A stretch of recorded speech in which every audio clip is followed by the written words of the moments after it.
नमस्कार दोस्तों, ए to Z scaffolding solution में आप सभी लोगों का स्वागत है।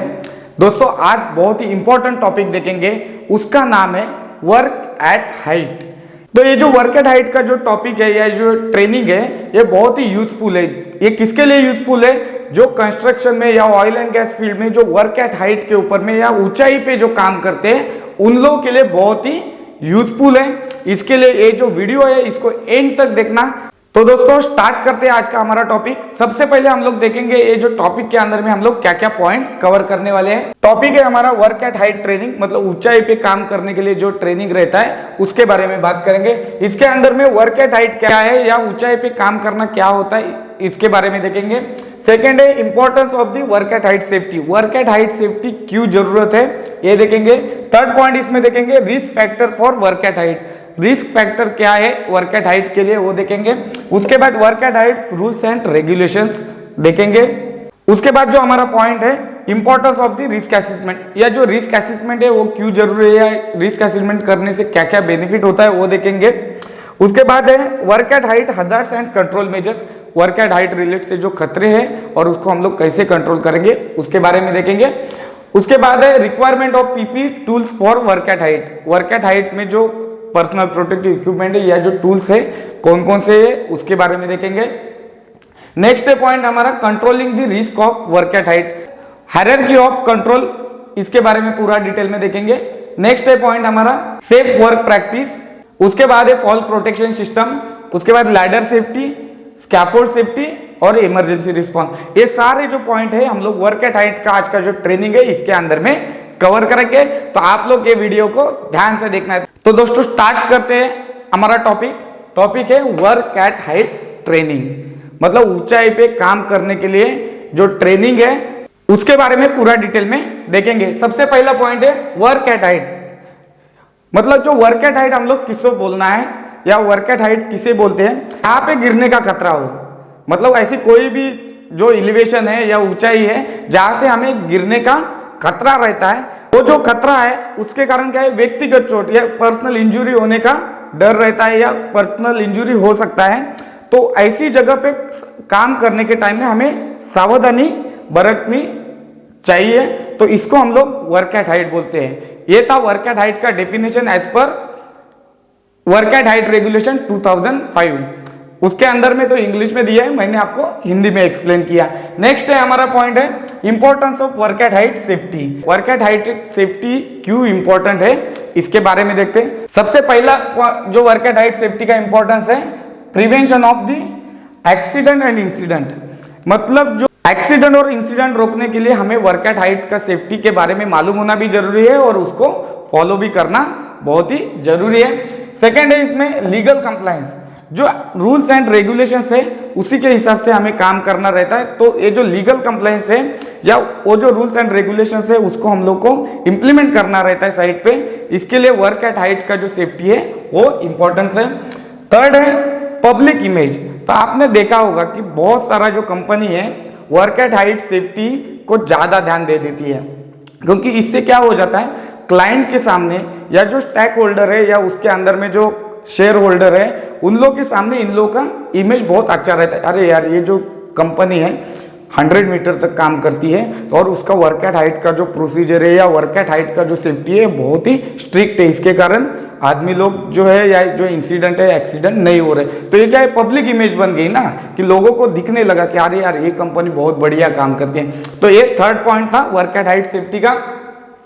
Fourth point lower health care cost, work at height related अगर हमने सेफ्टी सही से किया या सही से हमने सेफ्टी के को फॉलो किया तो इससे क्या इंसिडेंट एक्सीडेंट कम हो जाएंगे, तो ऑटोमेटिकली जो कॉस्ट है वो रिड्यूस हो जाएगा। क्योंकि इंसिडेंट एक्सीडेंट नहीं हुआ तो जो डायरेक्ट इनडायरेक्ट दोनों टाइप के जो कॉस्ट है वो कंपनी के बचेंगे। नेक्स्ट है इसके अंदर में जो पॉइंट है इंप्रूव मोरल। अभी ये जो इंप्रूव मोरल मतलब क्या है, जैसे कि आदमी का इच्छा शक्ति बढ़ना। अगर आपने देखा होगा कि वर्कर लोग भी आपस में बहुत सारा डिस्कशन करते रहता है कि यार ये कंपनी में मत जाओ, उधर में कोई सेफ्टी नहीं है, उधर हार्नेस सही से नहीं देता है, या उधर में ऊंचाई पे काम करने के लिए कोई स्कैफोल्ड नहीं देता है। तो इससे क्या है आदमी लोग का जो मोरल है, इच्छा शक्ति है, वो क्या है डाउन होता है। अगर कोई अगर कंपनी अच्छा अगर सब कुछ अगर दे रही है वर्क एट हाइट के लिए, फॉल प्रोटेक्शन के लिए अगर लेटेस्ट अपडेटेड टेक्नोलॉजी है, उसी के अनुसार जो अगर टूल्स अगर वो प्रोवाइड कर रहे हैं या पीपीई प्रोवाइड कर रहे हैं, तो कोई भी आदमी चाहेगा कि ये कंपनी में हमें जाना है जो अच्छी है सेफ्टी के लिए। इससे क्या है, आदमी लोग का जो मोरल मतलब इच्छा शक्ति है वो इंप्रूव हो जाता है। नेक्स्ट है इसके अंदर में retention of the skilled worker. Work at height का अगर सेफ्टी है उसको हम लोग फॉलो करते हैं, तो इससे क्या है, हमारा जो वर्कर्स है वो क्या है, धीरे धीरे स्किल्ड होते जाता है। आपने देखा होगा कि आप अगर किसी कंपनी में 100 मीटर हाइट पे अगर किसी कंपनी का जॉब आ रहा है, तो वहां पे आपका एक्सपीरियंस दिखा जाएगा कि प्रीवियस जो है कंपनी में आपने कितना मीटर हाइट तक काम किया है। अगर आपने उसी से रिलेटेड या उसी के आजू बाजू में अगर किसी हाइट पे अगर काम किया है, जैसे कि 70 मीटर 80 मीटर, तो उनको ये तो मतलब पता चल जाएगा कि आप एक स्किल्ड पर्सन है। इसके लिए भी वर्क एट हाइट जरूरी है। उसके बाद है इंक्रीज एम्प्लॉयज एंगेजमेंट। मैंने इसके पहले भी बोला, जैसे कि मोरल आदमी लोगों का मतलब इच्छा शक्ति बढ़ जाता है, ऑटोमेटिकली कंपनी की तरफ आदमी लोग वो अट्रैक्ट होते हैं। तो ये सारे हैं importance of work at height safety के लिए या सेफ्टी के बारे में। तो ये आपको ध्यान रखना है, क्योंकि safety, work at height safety ये बहुत ही इंपॉर्टेंस है ही है। तो इसके अंदर में हमें क्या क्या पॉइंट्स देखे उसको भी आपको ध्यान रखना है। नेक्स्ट है हमारा जो पॉइंट है risk factor for work at height. अभी वर्क एट हाइट के लिए जो रिस्क फैक्टर है, जिससे खतरा होता है या जिसके कारण जो वर्क एट हाइट रिलेटेड जो है इंसिडेंट एक्सीडेंट होते हैं, या हम लोग को ज्यादातर इस पॉइंट को हम लोग को उसके ऊपर में ध्यान देना है, तो वर्क एट हाइट रिलेटेड जो सेफ्टी है उसको हम लोग अच्छे से कर सकते हैं। सबसे पहला पॉइंट है deterioration of the material.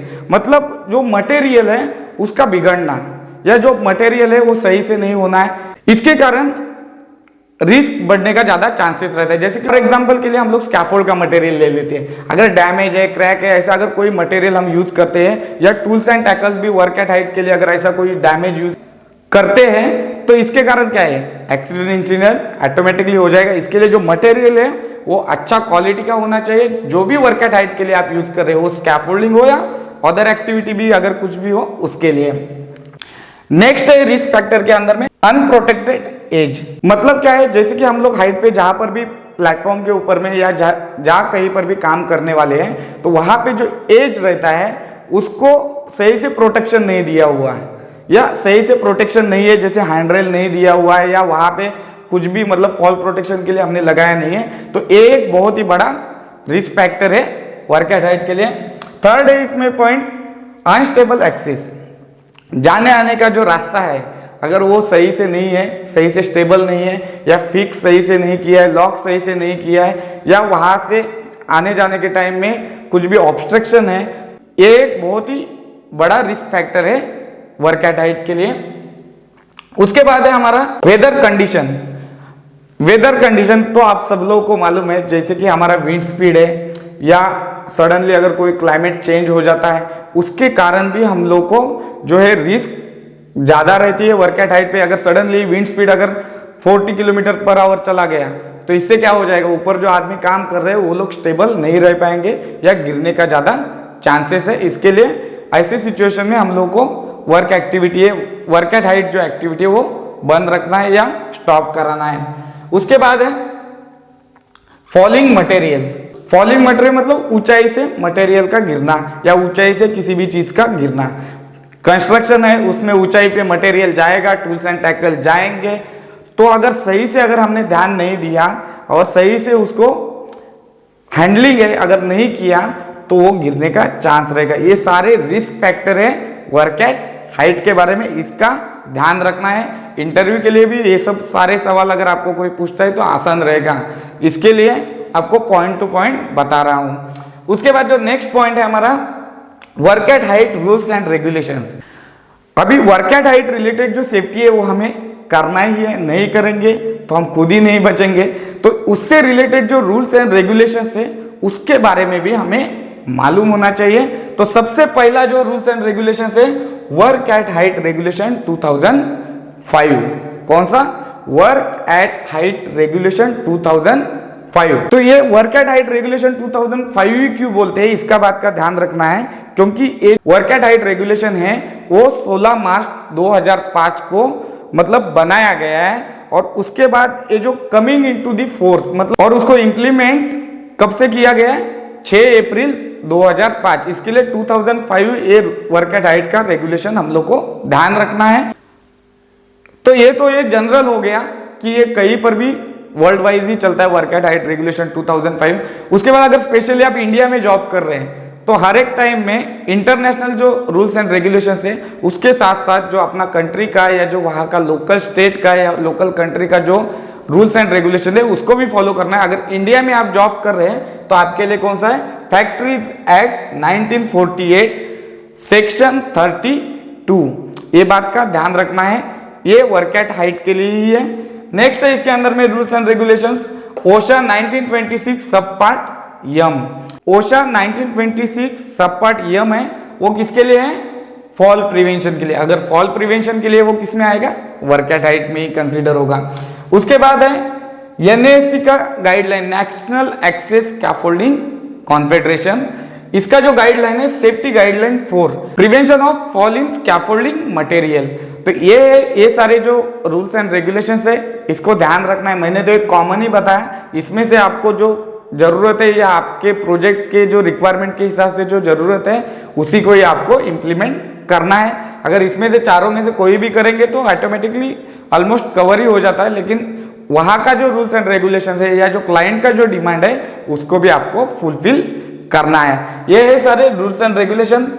Next है हमारा point, importance of the risk assessment या risk assessment. Work at height में रिस्क असेसमेंट क्यों जरूरी है या करने से क्या क्या बेनिफिट होता है वो देखेंगे। सबसे पहला जो है बेनिफिट या जो इंपॉर्टेंस है, identification of the hazards.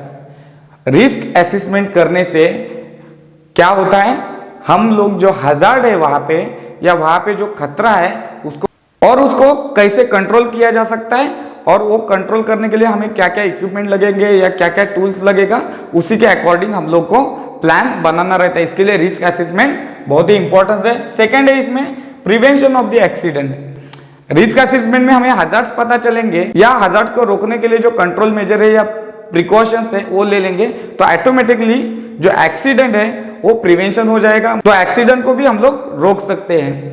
Third है रिस्क असेसमेंट के अंदर में पॉइंट, कंप्लायंस विथ रूल्स। हम लोगों ने पहले भी देखा है कि जो रूल्स एंड रेगुलेशंस है उसको अगर हमें फॉलो करना है तो रिस्क असेसमेंट में ही हम लोग कवर करते हैं। जैसे कि अभी मैंने बोला कि अगर आपको वर्क एट हाइट का अगर जॉब करना है या वर्क एट हाइट रिलेटेड अगर काम करना है तो आपको वर्क एट हाइट रेगुलेशन 2005 का भी रेफरेंस लेना है या उसी के अकॉर्डिंग करना है या ओशा स्टैंडर्ड के हिसाब से करना है या एनएससी का गाइडलाइन फॉलो करना है। तो ये सब जो है उसको हम लोग को क्या है, उसको हम लोग को साइट पे जहां पे वर्क एक्टिविटी चल रहा है वहां पर ही इंप्लीमेंट करना है। नेक्स्ट है इसके अंदर में पॉइंट रिस्क असेसमेंट में एम्प्लॉयज इन्वॉल्वमेंट। भी रिस्क असेसमेंट किया जाता है तो उसके लिए उससे रिलेटेड जो कंसर्न सुपरवाइजर है वो इन्वॉल्व रहते हैं, उससे रिलेटेड जो एचएससी ऑफिसर्स है या कंस्ट्रक्शन मैनेजर्स है, प्लानिंग का जो मैनेजर या उससे रिलेटेड जो प्लानिंग का जो पर्सन है, ये सारे लोग एक साथ आके इसको रिस्क असेसमेंट करते हैं। तो इससे क्या है, जो आदमी लोग का जो इन्वॉल्वमेंट है वो बढ़ जाता है। हो सकता है किसी किसी कंपनी में फोरमैन को भी उसमें इन्वॉल्व किया जाता है क्योंकि फोरमैन डायरेक्टली जॉब को सुपरवाइज करता है। तो इसके कारण क्या है, सबका अगर इन्वॉल्वमेंट रहेगा, कंस्ट्रक्शन मैनेजर रहेगा या बाकी भी जो हमारा स्टाफ है अगर वो रहेगा, तो इससे क्या है, सबको मालूम चलेगा कि ये खतरा है और इसी हिसाब से प्लान करना है। नहीं तो बहुत सारा कंपनी में क्या होता है, सेफ्टी ऑफिसर खुद से ही रिस्क असेसमेंट करता है, वही जाता है क्लाइंट से अप्रूव करता है, कंस्ट्रक्शन मैनेजर को कुछ मालूम नहीं है उसके बारे में और ऐसे ही काम वो लोग करते रहते हैं। लेकिन ये अगर सबका इन्वॉल्वमेंट रहेगा तो उससे क्या होगा कि जो आदमी लोग काम करने के लिए है उन लोगों को क्या चाहिए क्या नहीं है, ये सब ऊपर से मतलब टॉप मैनेजमेंट से लेके जो बॉटम में जो डायरेक्ट सुपरविजन कर रहे हैं उन लोगों तक जो चाहिए रिक्वायरमेंट है उसके बारे में पता चलता है। नेक्स्ट है रिस्क असेसमेंट का पॉइंट, रिसोर्स एंड एलोकेशन। तो अभी मैंने जैसे बताया कि रिस्क असेसमेंट के टाइम में कौन कौन रहता है, कंस्ट्रक्शन मैनेजर हो सकता है या प्रोजेक्ट मैनेजर या सब लोग रहते हैं। अगर ये लोग नहीं रहेंगे तो इनको मालूम ही नहीं चलेगा कि हमें रिसोर्सेज क्या देने हैं, हमारा क्या प्लान है या हमारा रिस्क क्या है, वहाँ पे हैजार्ड्स क्या है, तो कंट्रोल मेजर के लिए हमने क्या क्या उपाय किए हुए हैं। तो अगर रिस्क असेसमेंट अगर हम लोग ये सब मिलके करेंगे तो जो उससे रिलेटेड जो रिसोर्सेस है उसको वो लोग प्रोवाइड करेंगे। उससे क्या है, हमारा जो वर्क एट हाइट का जो काम है वो इजी हो जाएगा। उसके बाद है emergency planning. Work at height का जो रिस्क असेसमेंट होगा उसमें इमरजेंसी प्लानिंग के बारे में भी बताया जाता है, या इमरजेंसी प्लानिंग के बारे में भी पूरा डिस्कशन होता है। इन केस इमरजेंसी अगर कोई आदमी अगर हैंग होता है तो उसके लिए हमारे पास क्या इक्विपमेंट है, क्या टूल्स हम लोग यूज करेंगे, या वर्क एट हाइट रिलेटेड जो रेस्क्यूअर रहता है या उसको रेस्क्यू कैसे करेंगे, ये सारे जो प्लान है उसी के अंदर में रिस्क असेसमेंट में बनाया जाता है। उसके बाद जो रिस्क असेसमेंट में हमारा नेक्स्ट पॉइंट है डॉक्यूमेंटेशन एंड रिकॉर्ड कीपिंग। सबको मालूम है जब रिस्क असेसमेंट बनेगा इतने सारे लोग रहेंगे, इन केस अगर एक्सीडेंट इंसिडेंट होता है वो टाइम में रेगुलर तो कोई आपको पूछते नहीं रहेगा, लेकिन उसका एक डॉक्यूमेंट्स अगर आपके पास एविडेंस के लिए रहेगा, या आप जैसे कि साइट पे टीबीटी कर रहे हैं, या जो रिस्क असेसमेंट है या मेथड स्टेटमेंट या जेएसए आप अगर साइट पे ब्रीफ कर रहे हैं उससे रिलेटेड कुछ पिक्चर है, इसके लिए देखा ना सेफ्टी ऑफिसर ये सारे जो पिक्चर हर टाइम में क्यों मांगते हैं, या ये लोग हर टाइम में फोटो आपने देखा होगा कि लिया जाता है, तो इसका रीजन यही रहता है कि उनके लिए जो एविडेंस है या जो डॉक्यूमेंटेशन है या जो रिकॉर्ड है उसको मेंटेन करना रहता है। या work at height related checklist है, work at height related permit है, तो ये सारे क्या है डॉक्यूमेंट्स है, उन लोगों को भी इसके अंदर में कंसीडर किया जाता है। या हो सकता है वर्क एट हाइट का अगर परमिट हमने तो इशू कर लिया, लेकिन उसके जो रिलेटेड जो रेफरेंस में दूसरा जो परमिट है वो भी चाहिए, तो वो भी हम लोग को इसी के अंदर में रिस्क असेसमेंट में पता चल जाएगा। उसके बाद है अवेयरनेस। रिस्क असेसमेंट करने से जो पूरा टीम है हमारा, जो टॉप मैनेजमेंट से लेके जो डायरेक्ट काम करने वाले आदमी है वहां तक सब लोग अवेयर रहते हैं कि ये हजार्ड से, या इसको हम लोगों ने आइडेंटिफाई किया है, ये हजार्ड से उसको ऐसे कंट्रोल करेंगे, इसका जो रिसोर्स का जो एलोकेशन है इस हिसाब से रहेगा, उसी हिसाब से प्लान जाएगा, इसी हिसाब से सब कुछ काम किया जाए, उसी के अकॉर्डिंग ये सारा प्लान किया जाएगा। इसके लिए क्या है जागरूकता भी बहुत ही जरूरत है। इसके लिए रिस्क असेसमेंट का ये सारे है रिस्क असेसमेंट के इंपॉर्टेंस। नेक्स्ट है हमारा जो पॉइंट है work at height hazards and control measure. इसके पहले भी बहुत सारे टॉपिक हमने देखे स्कैफोल्डिंग रिलेटेड स्पेशली, तो ये टॉपिक में भी हम लोग वर्क एट हाइट रिलेटेड जो हजार्ड्स है वो भी कवर करेंगे। तो सबसे पहला जो हजार्ड्स है वो है फॉल फ्रॉम हाइट। सबको मालूम है जो ऊंचाई पे हम लोग काम करेंगे तो भाई गिरेंगे ही, क्योंकि हमने डेफिनेशन में भी देखा ऐसी जो ऊंचाई रहती है जहां से गिरने का खतरा रहता है या हमें पर्सनल इंजरी होने का खतरा रहता है, ऐसी जगह पे जो काम होता है या एक्टिविटी होता है उसको हम लोग वर्क एट हाइट बोलते हैं। ये तो हमने डेफिनेशन में देखा ना।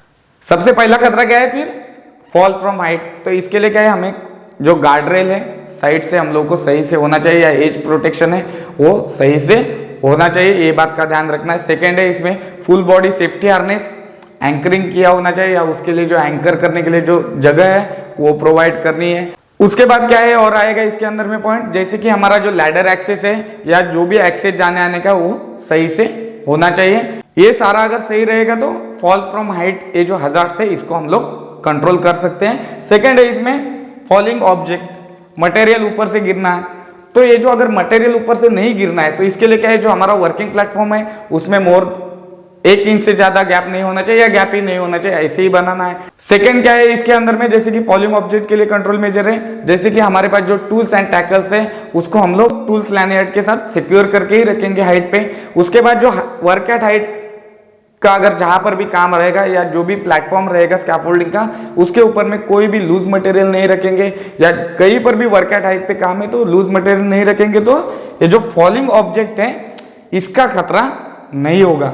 नेक्स्ट है इसके अंदर में अनस्टेबल सरफेस। जहां पर भी आप वर्क एक्टिविटी कर रहे हैं वहां पे प्लेन सरफेस चाहिए या सही से सरफेस होना है, या अनस्टेबल रहेगा अगर अप डाउन कहीं ऊपर जा रहा है कहीं नीचे जा रहा है, या स्कैफोल्डिंग ही आपका सही नहीं है तो इससे क्या है आदमी गिरने का चांस रहता है। इसके लिए क्या है जो हमारा वर्किंग प्लेटफॉर्म है स्कैफोल्डिंग का वो सही से होना चाहिए।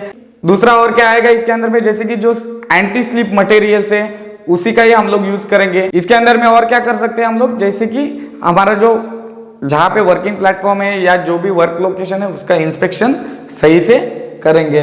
नेक्स्ट है हमारा जो आधार से वेदर कंडीशन। सबको तो मालूम है वेदर कंडीशन के बारे में, अगर वेदर कंडीशन अगर सही नहीं है तो हम लोग वर्क एट हाइट का एक्टिविटी नहीं करना है। नेक्स्ट है इसके अंदर में जैसे कि इनएडिक्वेट ट्रेनिंग एंड सुपरविजन।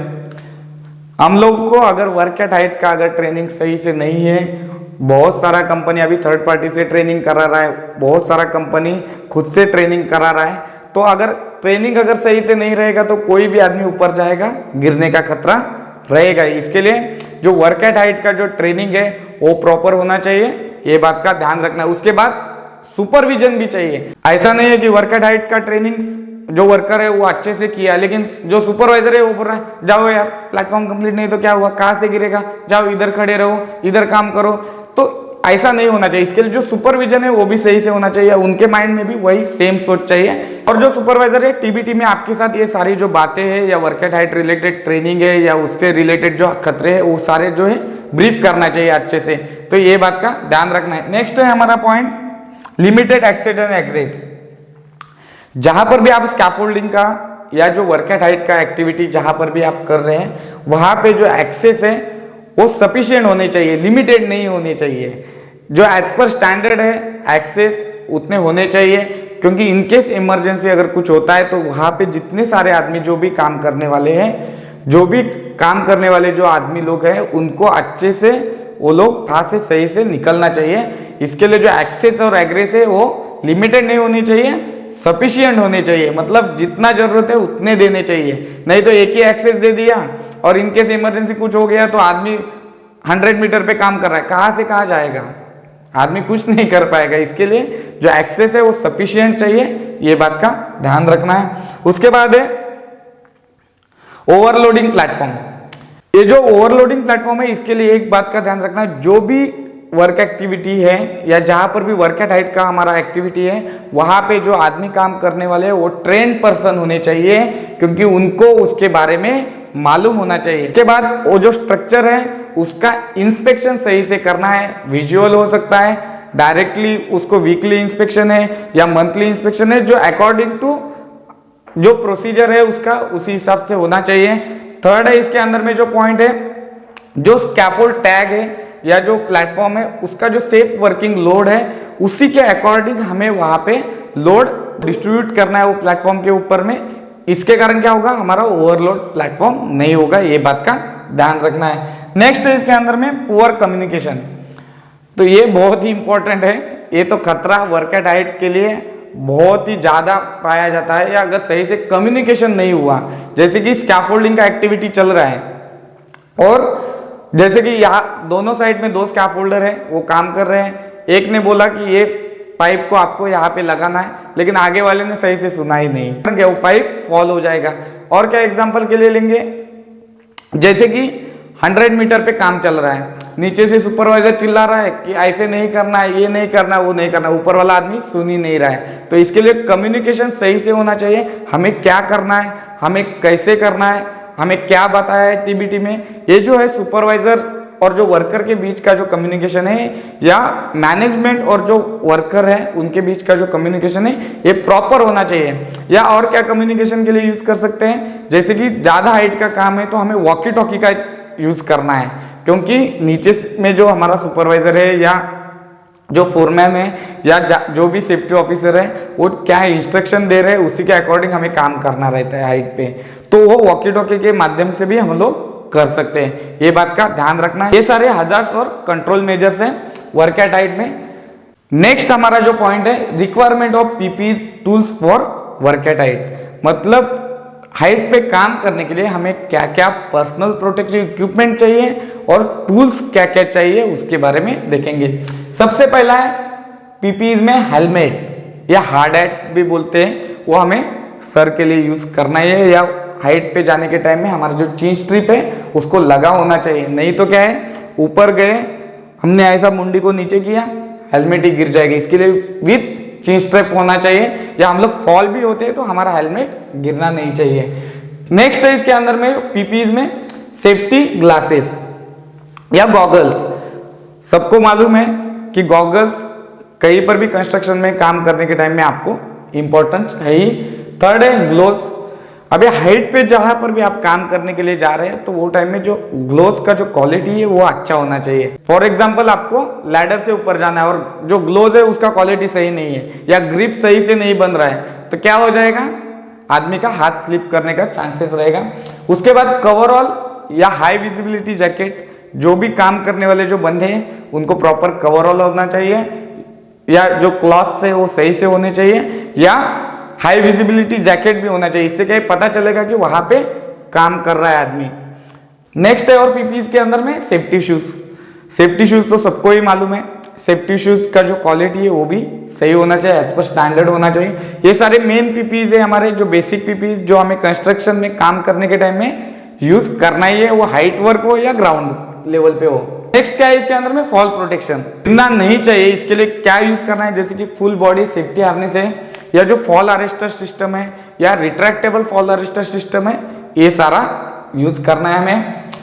उसके बाद कम्युनिकेशन डिवाइस, मैंने इसके पहले भी बताया कि कम्युनिकेशन का ये बहुत ही ज्यादा खतरा रहता है। इसके लिए जो वॉकी टॉकी है ये होना चाहिए सबके पास, या और भी अगर कंपनी का रूल्स और रेगुलेशन के हिसाब से अगर कोई और भी हम आपके पास अगर टूल्स दे रहा है कम्युनिकेशन के लिए तो उसका यूज करना है। उसके बाद है टूल लैनियार्ड, मटेरियल ऊपर से नहीं गिरना चाहिए, इसके लिए ये बहुत ही इंपॉर्टेंट है टूल लैनियार्ड। ये था हमारा वर्क एट हाइट का जो टूल्स है और जो पीपीज है इसके बारे में।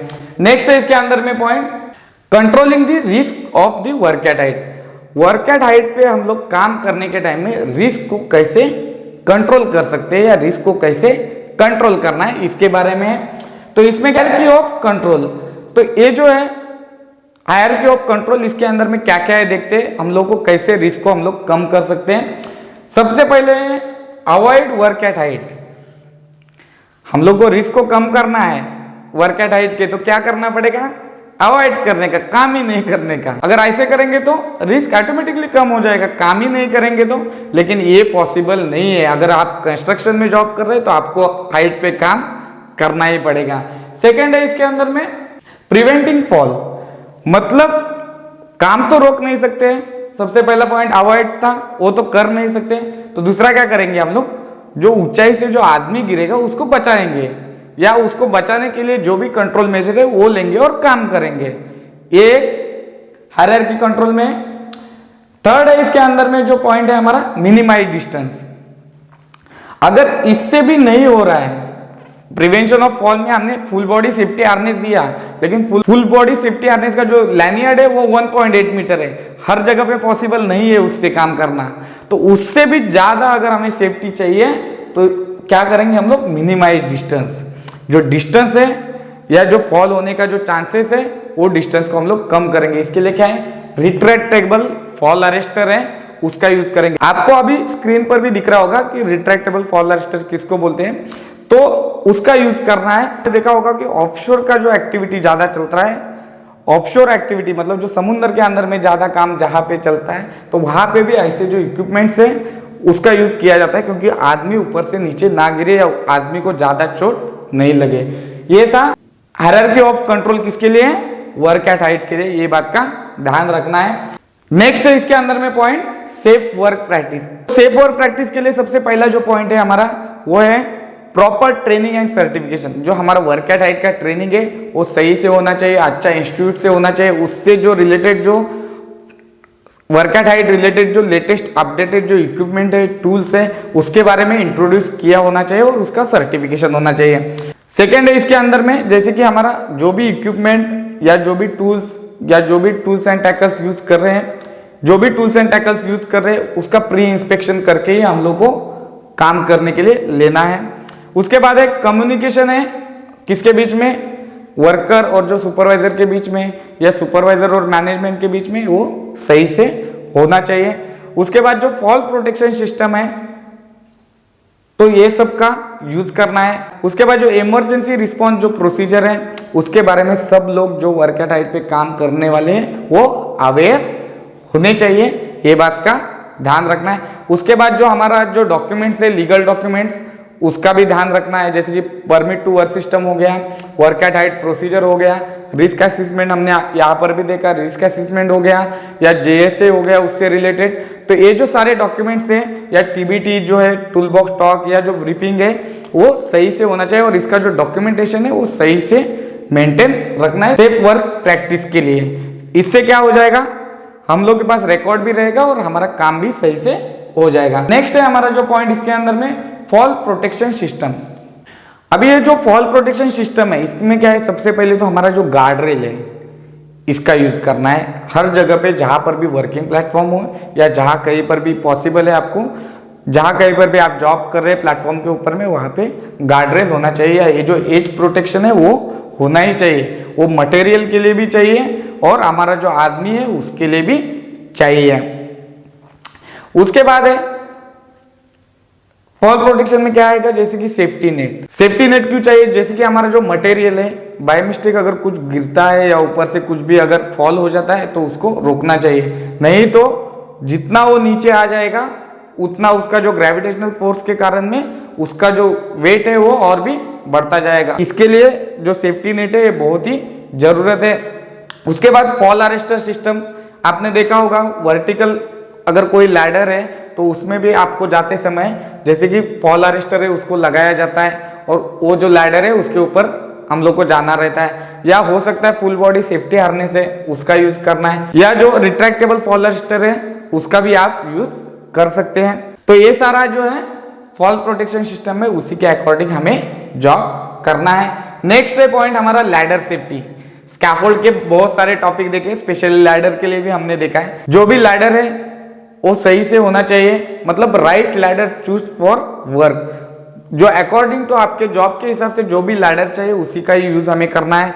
उसके बाद जो लैडर का जो सेटअप है 1:4 रेशो में, अगर स्ट्रेट लैडर है तो 1:4 रेशो में, या जो स्टेप लैडर है या कोई भी टाइप का जो लैडर है उसको सही से सेटअप करना है या लॉक करना है जहां पे भी पॉसिबल है, या लैडर को अगर कहीं लॉक करना है तो लॉक जरूरत है। ए टाइप के लैडर में तो लॉक नहीं हो जाएगा, लेकिन जो स्ट्रेट लैडर है ये जो रहता है उसमें आप लॉक कर सकते हैं उसको, जो लैडर क्लैंप है उसके साथ। उसके बाद जो असेंडिंग एंड डिसेंडिंग जो प्रोसीजर है या वर्क एट हाइट का अगर किसी कंपनी का प्रोसीजर रहता है, या जाने आने के जो रूल्स है, 3 पॉइंट कॉन्टैक्ट जो हमारा वर्क एट हाइट का जो रूल्स है उसको हम लोग को फॉलो करना है, या फेस से ही लैडर का यूज करना है, या उल्टी दिशा में नहीं उतरना है, या लैडर पे जाते समय बाहर में देखना नहीं है, ऐसे जो हमारा जो पोजीशन है उसी सेम पोजीशन में जाना है और आना है। तो ये बात का ध्यान रखना है लैडर के बारे में। या लैडर है उसका जो इंस्पेक्शन है वो सही से होना चाहिए, वीकली मंथली, जो according to our company procedure या अकॉर्डिंग टू स्टैंडर्ड जो है मेंटेनेंस या जो लैडर का इंस्पेक्शन है होना चाहिए। ये लैडर सेफ्टी में आपको ध्यान रखना है। उसके बाद स्कैफोल्डिंग सेफ्टी। स्कैफोल्डिंग सेफ्टी का तो ये चैनल का ही नाम है पूरा कि स्कैफोल्डिंग सॉल्यूशन।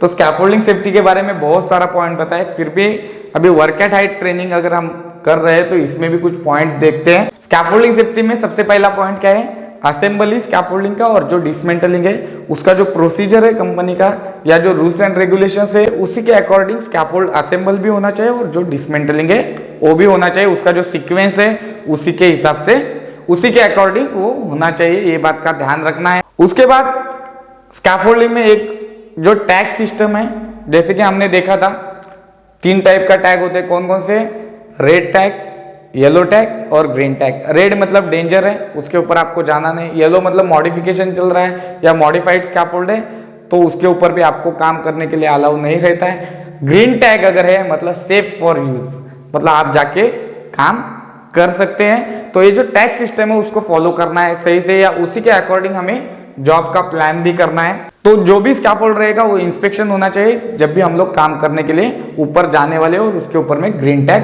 होना चाहिए। और क्या आएगा इसके अंदर में स्कैफोल्डिंग में, जैसे कि लोड कैपेसिटी कंसिडरेशन, मतलब जैसे कि स्कैफोल्डिंग का जो लोड कैपेसिटी है, very light duty, general purpose duty या हेवी ड्यूटी, ये जो उसका जो सेफ वर्किंग लोड है या उसका जो स्क्वायर मीटर जो कैपेसिटी रहता है उसी के अकॉर्डिंग हमें लोड को डिस्ट्रीब्यूट करना है और उसी के हिसाब से हमें काम करना है। ये स्कैफोल्डिंग में ध्यान रखना है। के बाद जो स्कैफोल्ड का जो यूज करने वाले हैं उन लोगों को जो यूजर गाइडलाइन है उसके बारे में मालूम होना चाहिए, नहीं तो मोबाइल टावर स्कैफोल्ड है उसका व्हील लॉक किया और उसको पुश कर रहा है, नहीं होना चाहिए। उसका जो यूजर गाइडलाइन है वो स्कैफोल्ड के बारे में सब जो आदमी काम करने वाले वर्क एट हाइट पे उनको मालूम होना चाहिए। उसके बाद है इमरजेंसी रिस्पांस। ये जो इमरजेंसी रिस्पांस है मतलब जो इनकेस इमरजेंसी होता है, इनकेस इमरजेंसी अगर होता है वो टाइम में जो क्या प्लान रहेगा ये सब लोगों को मालूम होना चाहिए, या उसको हम लोग कैसे वो जो सिचुएशन है कैसे टैकल्स करेंगे वो सब लोगों को मालूम होना चाहिए, मतलब ग्राउंड लेवल से लेके मैनेजमेंट तक। नहीं तो कुछ हो जाता है इंसिडेंट एक्सीडेंट, पूरे दुनिया कंफ्यूज है, ऐसा नहीं होना चाहिए। तो वो जो प्लान है उसी के अकॉर्डिंग जो इनकेस इमरजेंसी होता है तो वो सिचुएशन में हमें क्या करना है उसका सही से प्लानिंग होना चाहिए। उसके बाद जो फर्स्ट एड सेंटर है या जो फर्स्ट एड बॉक्स है जहाँ पर आपका वर्क एक्टिविटी चल रहा है उससे बाजू में ही होना चाहिए या उससे नज़दीक एरिया में होना चाहिए। अगर छोटा सा अगर कुछ भी हो जाता है वो टाइम में फर्स्ट एड बॉक्स या जो फर्स्ट एडर है वो साइड पे होना चाहिए। इमरजेंसी कॉन्टैक्ट नंबर है वो सबको मालूम होना चाहिए, ये बात का ध्यान रखना है। तो दोस्तों ये था आज का हमारा topic work at height training. अब तक ये वर्क एट हाइट के बारे में कुछ इंफॉर्मेशन पास करना था, इसके लिए मैंने ये जो वर्क एट हाइट का जो ट्रेनिंग है ये टॉपिक चूज किया था। तो ये स्कैफोल्डर के लिए भी जरूरत है, जो या वर्क एट हाइट में जो वर्क एक्टिविटी जो अदर लोग करने वाले हैं उन लोगों के लिए भी जरूरत है। फिर मिलेंगे दोस्तों नए टॉपिक के साथ। धन्यवाद दोस्तों।